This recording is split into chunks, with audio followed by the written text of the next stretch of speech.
So I want to show you guys my light and door switch for my light switch.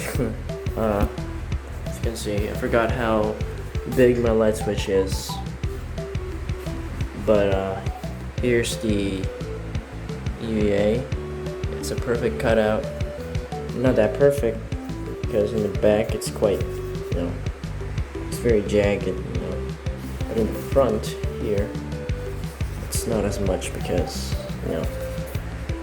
it is how it is. There's also a bigger button there.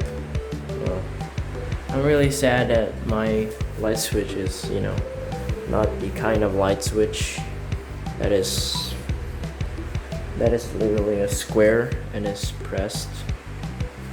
But that's okay, because still it's a light switch.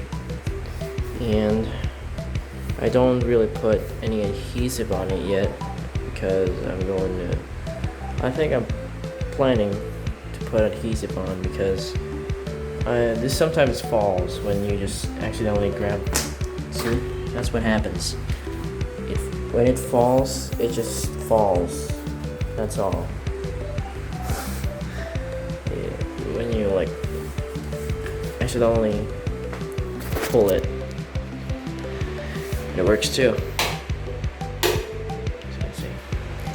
So it's cool. I think it's cool.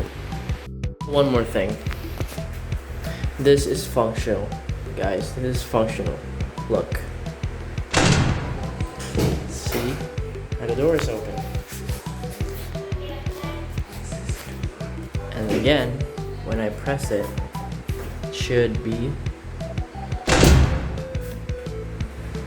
closed.